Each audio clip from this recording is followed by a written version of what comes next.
1:06 on this Thursday afternoon. Next week, many of you with children would be aware that the NAPLAN testing is taking place. And I know, depending on the age of the kids and your own philosophies with regards to NAPLAN, there could be varying levels of stress in your household.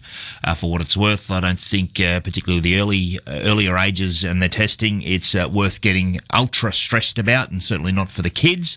One strategy, though, to perhaps improve the results is improving the photographic memory skills of children. Now, I was always under the impression that those people with a photographic memory, not that I've ever met one, you're born with that, but apparently you can enhance it and develop it. No doubt it can help with not only NAPLAN testing, but probably later in life as well, if you've got those skills. Hanako Ward is an early childhood educator and joins us to have a chat. Hi, Hanako. Hi, Peter. How are you? I'm well. First up, the photographic memory in its purest sense. I thought that was something that you're born with? Yes. Well, with the Shichida method, we do believe that all children are born with the innate potential of photographic memory. But it's quite easy to lose. So it is something that, with everything else, you do need to, exercise and train. Yeah. So, obviously, would you say that most people do lose that capability? Unfortunately, yes.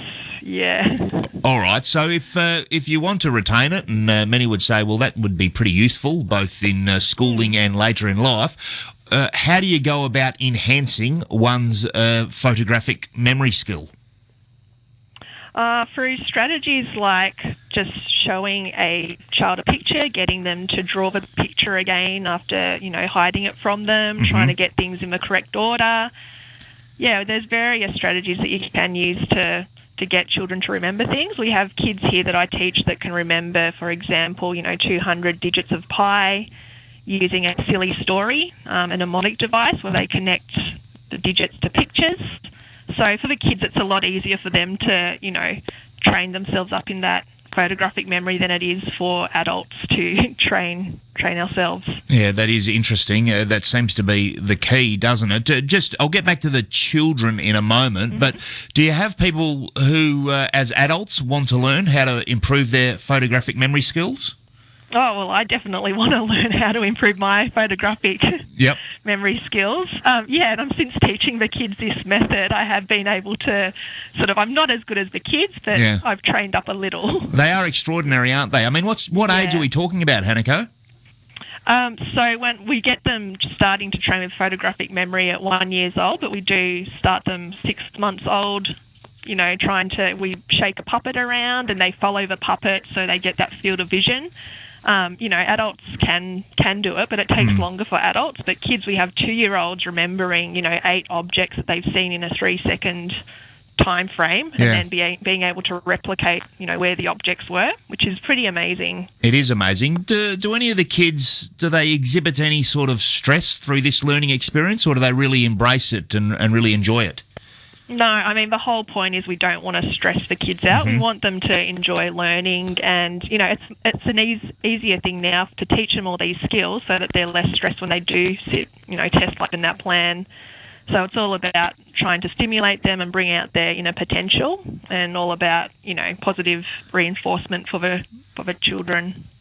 Does this sort of methodology, does it have a name, Hanako, that you like to call it? Yes. Yeah, it is the Shichida method of education. It's from Japan. Right, and tell us a little bit about your experience, where you learnt it, and how you've seen it in operation.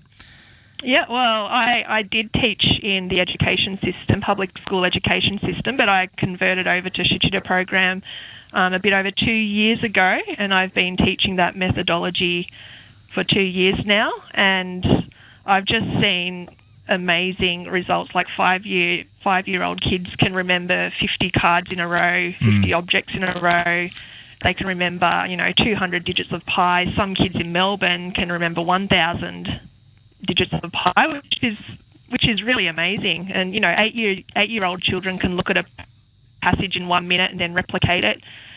So yeah, it is. You do see amazing results when they do learn skills like this from such an early age. So having that ability to recall, without having ever sat a NAPLAN test myself, it obviously just helps focus and the recall to the right area for those kids who are undergoing the test. Yes, definitely. So, they're not cramming. We don't want them to feel stressed. They have a broader knowledge, they're able to retain more information, read quicker. They retain a lot of vocabulary, and with the problem solving, they recall their past experiences a lot better with this training and past conversations. They're also able to sort of logically think things out from using their memory bank to go back and remember things that they've seen before and do problem solving that way. We get a variety of parents, and it's good because whilst the kids are under 4, we get all the parents sit inside the classroom with the kids, and we teach them also how to positively reinforce the kids and give them ease of learning for the future.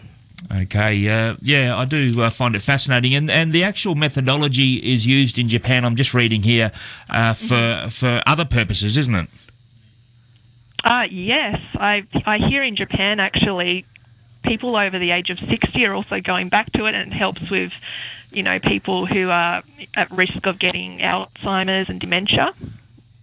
Yeah, it is. It is incredibly interesting. And have you had much feedback from parents and children who have already been through the testing about what impact the methodology has had on their results?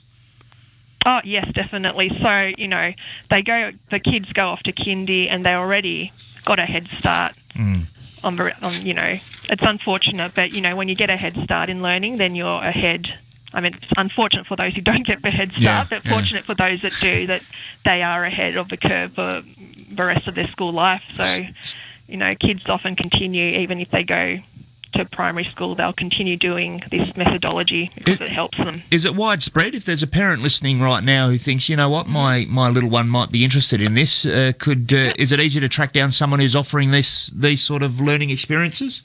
Yeah, well, right now we have 4 centres. One's in Sydney, in Chatswood, where I'm at. Yep. And there's 3 in Melbourne. Yeah, unfortunately none in Western Australia as yet, but we may be looking at doing something in the future, so yep. Have to wait and see. Keep your ears peeled, yeah. Okay, thank you so much, Hanako, for your time. No worries, thank you.